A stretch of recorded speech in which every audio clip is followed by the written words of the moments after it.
Hiya, welcome back to my channel. I hope you are having a lovely week. If you have not watched any of my videos before, I'm Amelia and I basically just make videos for the University of Warwick sharing my personal experience, and today I'm going to be answering some of your questions about the University of Warwick, and these were asked by the university on the university's Instagram page, so I will basically just be answering those questions for you today. So yeah, I hope you enjoy the video. So I've just got your questions up on my laptop and I'm just going to kind of go through them. I'm going to try and do it in sort of themes and areas. So I think I'm going to touch on accommodation first. There's quite a few questions about this. So one question was, I got Roots, is it that bad? If you don't know, Roots Residences is an accommodation at Warwick University. I mean, I'm slightly biased, but I lived in Roots in my first year and I loved it. I think it is the best accommodation you could physically be in. So, I mean, that's just my opinion, but definitely not bad. It really depends what you like. It does get a bad reputation for being really partyish, but it's just kind of a sociable halls, I would say, and it really does vary depending on your flat, or your hall basically. So some of them will be a little bit more, you know, prees every night, going out, blah blah blah, and others might be a little bit quieter. But because you get to write down when you apply to Warwick, obviously about you and what your preferences are, you are likely to get put with people who have similar interests. So I really wouldn't worry. Roots gets a bad reputation, but give it a few weeks and I am sure you will love it as much as I did. Staying on the same kind of topic, one of the questions says, is Heron Bank actually dead? Surely it depends on your flat. So, okay, so again, this is kind of about the reputation that different accommodations get. So Heron Bank, I don't know too much about, but I do know a couple of people that were from Heron Bank, and I honestly just think it's what you make of your accommodation and what you make of your experience. But generally, I really wouldn't stereotype different accommodations. Obviously, there are some that are quieter than others and some that are more lively than others, but that doesn't mean that there aren't going to be exceptions to that, or that there aren't still plenty of people who are the opposite to its stereotype. So I would definitely say you are right in saying it depends on your flat. It 100% depends on your flat, but also it'll be the people in the blocks around you. If the people in your flat aren't the sort of people that you are that compatible with, or you want to go out a lot and they don't, then you'll find people on your course, you'll find people through societies and in flats around you. You'll just run into people, so I really wouldn't worry. I wouldn't say that it was dead. I don't think it's, even though if you're talking about stereotypes and reputations, I wouldn't say it has a reputation at all for being a dead accommodation, or kind of quiet accommodation, I suppose. So I am sure you will be absolutely fine there. But yeah, I think all accommodations are kind of what you make of it, and it does depend on your flat. But if you don't like your flat, or they don't like doing the same things as you, you will be able to find people that do elsewhere, because there are thousands and thousands of people starting university every single year, and one of those, or hopefully more than one, will be on the same page as you. So yeah, you'll be absolutely fine if you are in Heron Bank. So staying on accommodation, the next question was, is there an option for students to be catered? Now, as far as I know, this is not an option at the University of Warwick. So I know plenty of other universities do have catered halls, so where all your meals are prepared and given to you as part of what you pay for accommodation. But as far as I know, there are no catered halls at Warwick. It's all self-catering, is that what you call them? I suppose so.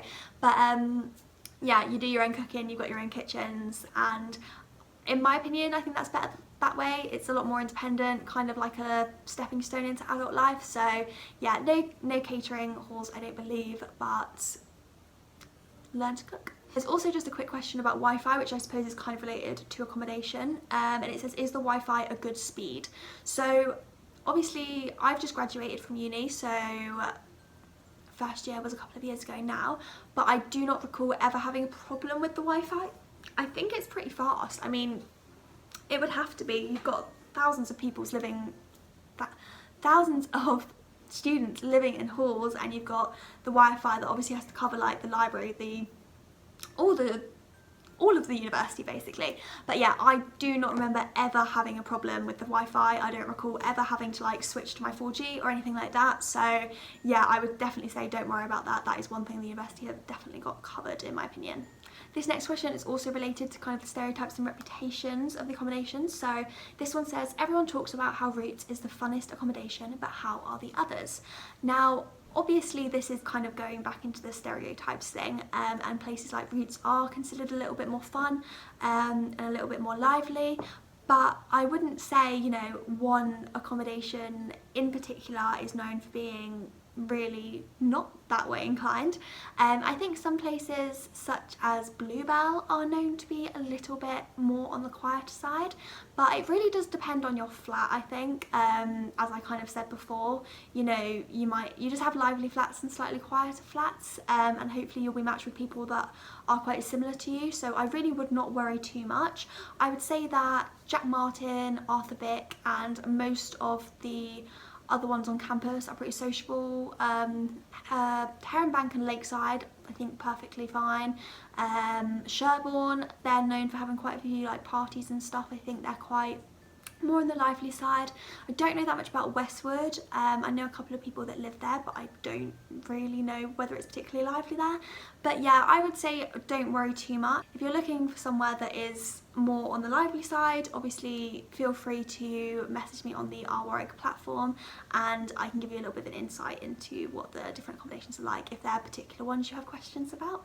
But yeah, I'll drop the link below, so if you want to ask me any more about specific accommodations, then please feel free. On the same topic, there's a question saying, how is the student accommodation?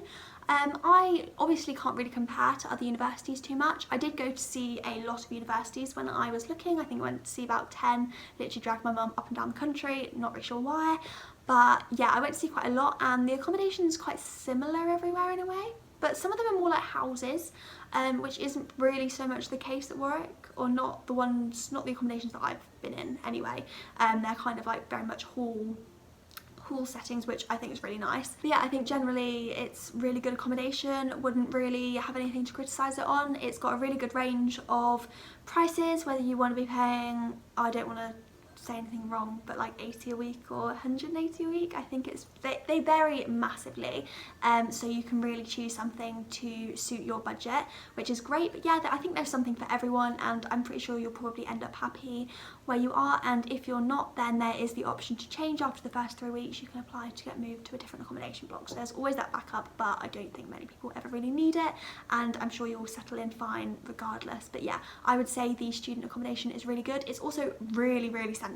Like, it's all, other than Westwood, it is really all right there. Sherborne, Heron Bank and Lakeside are the tiniest little bit away, about 10-minute walk, maybe a bit less. But so those ones are a little bit further. All of the other ones are pretty much directly on campus. You are a few minutes away from everything. You can go to the student union on a Wednesday night. It's about a 30-second walk home, really handy at about 3 in the morning. But yeah, so I really can't fault the accommodation at Warwick actually. So another question asked, what should I consider when choosing accommodation at Warwick? I think the number one thing is probably whether you want an ensuite or whether you want a shared bathroom, because there's a real variation of those different types on the campus. But I would also say don't really let this lead you too much, because I was so dead set on getting an ensuite. I didn't get an ensuite. My first 3 options were ensuites because that's how you kind of do it, or at least when I applied that's how you do it. So you have your top 3 as ensuites and you're allowed, and then you can't put any more ensuites basically. And I got my 4th choice, which was Roots. Obviously, as you know, I'm glad that I ended up there. But I would also just say don't worry too much about ensuite bathrooms. I know it is a terrifying prospect, but you are going to be sharing a bathroom in 2nd and 3rd year anyway, most likely. Once you get to know the people, it's really not weird. It's like sharing a bathroom with your family. It actually just saves a lot of money. Don't really like the idea of having a toilet in my room anymore. I think it's just nicer really to have shared, and it just, to me, it just feels more sociable. I know you're not going to the toilet together, but it just feels more sociable. Like, everyone's out of their rooms a lot, and yeah, I don't know. I wouldn't let that lead you too much basically, but that is obviously one of the things that you'll want to consider when you're listing your preferences. I would also say centrality to campus is something you could consider, but at the same time, as I said, Westwood's only the one that's a little bit further away, but they're all pretty close. whether there's some that are closer to your department building, something you could consider, but again, everything's pretty close together, so it doesn't make too much of a difference. And then obviously you can go off the sort of person you are, the sort of experience you're looking for, and the sort of reputation that different accommodations have. So again, that's kind of just going off what people say, so the more lively ones you could opt for, or you could go for somewhere that is known for being slightly quieter. And you know, sometimes the stereotype stands. As I said, things do obviously, it's not as set out as that, but that's probably the main thing you want to think about, is probably whether you want a slightly more extroverted, lively experience, or whether you want something a little bit quieter. And I would probably let that influence what I was doing the most, I would say. So on this one, because it's been sent from the uni, I can't see the full question, but it starts with, I want to know about the things we should buy from campus, like the basic kitchenware, and that's kind of where it cuts off. I'm presuming that this is asking about what you need to buy for the kitchen for when you're starting university. And if you go to my last video, which is about preparing to go to university, and I will also link below my blog, which links out a kind of checklist for the things that you should or could be bringing to university, because my sister was going this year and her boyfriend, so I made them a checklist of everything they would need to make sure they have everything. So yeah, that is all accessible to you if you would like to look at it below. Next question is, do you find out who you're sharing a kitchen with before you arrive? Now, I think this definitely differs depending on your university. So for example, my sister's about to start at Exeter, and she, I believe, knows who she's going to be sharing her kitchen with. That was not the case for Warwick. I think we knew obviously we knew the accommodation we were going to be living in, and I think we also knew the blocks we were going to be in. So like Roots had A, B, C, D and so on, and I was in H block, and I'm pretty sure I knew I was in H block before I went. Or maybe I found that out on the day that I kind of checked in on campus. I just remember people in the group chat kind of discussing the blocks, but that may well have actually not been something I found out until the day. But yeah, basically you don't really know. I think that's actually quite nice, because it means you can't really be doing too much before, and it's kind of just a nice surprise. You approach everyone with an open mind, no preconceptions from social media and stuff, so I think that's quite a nice way of doing it. But yeah, I mean, if you just turn up, that's good enough really. Next question is, does anybody teach you how to use a washing machine? This is actually a very good question. No one does teach you how to use a washing machine, and it should be something that we're taught in school, because I actually had no idea either, which is not good. Maybe practice at home before, so you know how to use a washing machine if you've got one. And yeah, didn't really know. Figured it out with a friend. We kind of muddled our way through. You basically get these cards. I mean, I don't know if they're still doing it the way that they did in my first year, but we had these cards that you top up, and then that's how you pay to do your washing and drying. And yeah, there will be someone that you are living with that is more clued up about how to do very basic things in life. I was not one of those people. I had to look for help, and there will be people who will help you, so rest assured that's not going to be a problem. And it's a great bonding experience when none of you know how to cook, none of you know how to do your washing, and you just have to muddle through things together. So yeah, if you can work out a washing machine before you go though, that's probably the better idea. So we're now moving on to more kind of campus orientated questions and shopping and stuff like that. So this question is, how far are shops for groceries, accessories, etc., and how expensive are the items? So basically you have a grocery shop on campus called Roots, which sells like food, basic bits, as the post office, but they do so at a much more expensive price than other supermarkets. So basically only go to the Roots grocery store if you're in absolute desperate need of something, if you're looking for a quick snack when you're on campus, or if there's something on offer. And to be fair to them, they often have Ben & Jerry's on offer, which is something that we used a lot in first year. So unless you literally have endless amounts of money, I would not recommend doing your full food shops at the Roots grocery store, because you will end up with no money at all. So yeah, so in terms of actual like food shopping, because yeah, this was groceries, accessories and stuff. So food shopping, you have a Tesco and an Aldi about a 15-minute walk away from campus. So if you walk, you'll see Tesco first, and then about 2 minutes further you will see Aldi. If you're looking to save money, go to Aldi. You can get exactly what you would in other places, but it's just a hell of a lot cheaper. So I have personally always done my shops at Aldi. If there's something I can't get, I might pop to Tesco's, but that was never really the case. So yeah, I mean, I would just say shop in Aldi generally, even if you are comfortable with money. Why spend more money on something than what is necessary? So yeah, shop at Aldi, 15 minutes away, fairly cheap for a supermarket. So generally in England it's Aldi and Lidl, correct me if I'm wrong, that are a little bit cheaper than the others, and where I prefer to do my food shops. So yeah, having an Aldi close to campus is really, really convenient. And in terms of other things, you have the, what's it called? You have the Cannon Park little mini shopping centre, which is where the Tesco's is, and then the Aldi's just a tiny, like literally a minute further away. And that also has a New Look in it, so if you wanted to get some clothes, some accessories, you can go there. There might also be a Peacocks and something else, but I can't remember. And there is also a Wilko's, which is your saving grace. When you burn a pan, need to throw it away, buy a new pan. Got all your kitchen essentials. If you've forgotten anything, it'll have bedding, decorations. Honestly, it is great living near a Wilko. They will have anything you need, and they do it at the most reasonable prices. So if you mix Aldi with Wilko, you've got yourself a great combination, in my opinion. And then in terms of going slightly further afield, you can go into Coventry, which is about a 15-minute bus ride. They have a massive 3-storey Primark, if that floats your boat, as well as all your normal high street shops. Or you can go into Leamington Spa, which on a good day outside of rush hour is about 15-20 minutes on the bus. Can be up to an hour at really bad rush hour times where everyone's coming in and out of campus, but personally for me it's probably about 15 minutes usually. And there you have, again, most of your high street shops. Got slightly nicer shops there probably. They've got a little shopping centre with kind of New Look, Topshop, and there's a River Island, and just all your usual bits and pieces. They've got Boots, Superdrug, everything that you would need in Leamington Spa. They've also got loads of nice cafes and brunch places and places to eat out in the evening, so it's quite a nice place to go for a day out. And if you're doing a little bit more of a leisurely shop, then Leamington Spa is probably the nicest place to go. There's also obviously Birmingham, that is about if you go to Leamington train station or Coventry train station, it's about 20 minutes to half an hour away, Birmingham is.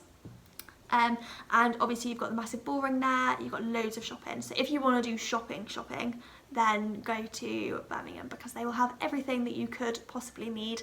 And it's actually, with a rail card, it's normally about £7 return, so it's pretty good really. One of the questions about campus is also whether there are places to put your bikes on campus.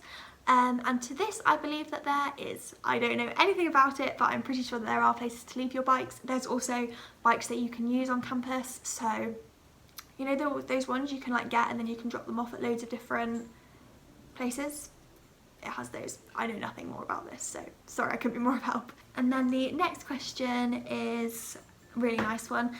What's one of your favourite everyday memories or routines from just living on campus?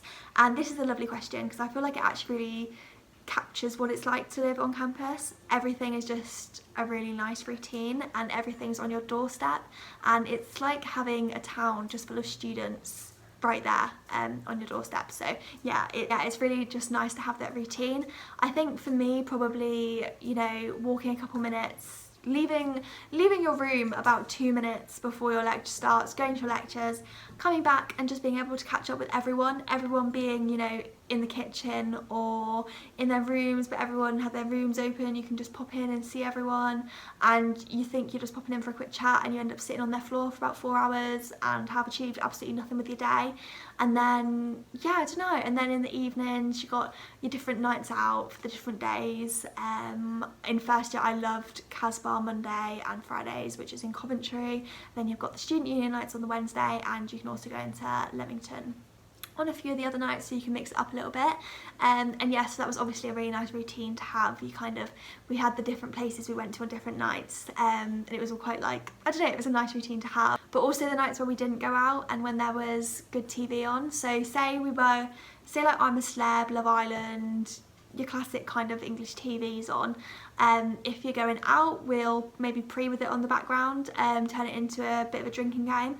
or if we're not, you know, run to Roots, grab some Ben and Jerry's and some snacks, and we'd all, because we didn't really have like a common room, we would all either get into one person's tiny little room or bring our duvets out and cushions out into the hall and all sit together and watch it, and it was just lovely. Like, there were so many nice kind of like routines and memories from first year. I absolutely loved it, and yeah, I feel like it's a lifestyle you really come to miss. Like, I don't think I could do it again now, especially not the going out every night and eating absolutely horrifically all the time. I don't think my body could physically go through that twice. But yeah, I don't know, I think you do make the best memories, and yeah, I don't know, the routines as well and stuff on campus are lovely. I think it's just a really nice environment to be in and to have a little life in. And on the kind of topic of eating on campus and stuff, someone asked, what are the best places to eat on campus for cheap hot meals? This is obviously down to, you know, whatever you prefer, whatever you like, but there is kind of a large array of options for you. You've got places like Curiosity, which is a lovely cafe that does lovely, really nice coffees, paninis, bagels, that sort of thing. Which you can obviously get hot. There's also the bread oven. I think that's only cold sandwiches. I don't believe they heat them up, but I could be wrong. And then my personal favourite is the pub, the Dirty Duck, which is my favourite place to get food. If you go there, please try the cheesy garlic bread. It is fantastic.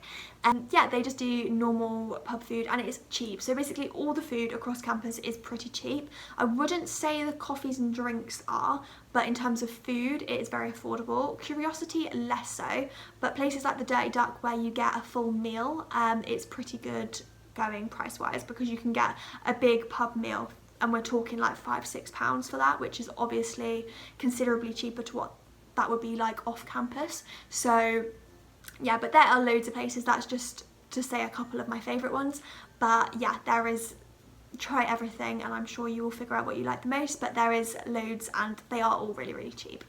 So because this video is getting a little bit lengthy, I've decided to split it into a part 1 and a part 2. So this will be the end of part 1, and if you want to watch on and hear some more of the questions than I answered, then I will link part 2 below. And yeah, I hope you enjoyed this video, and please click on to the next one.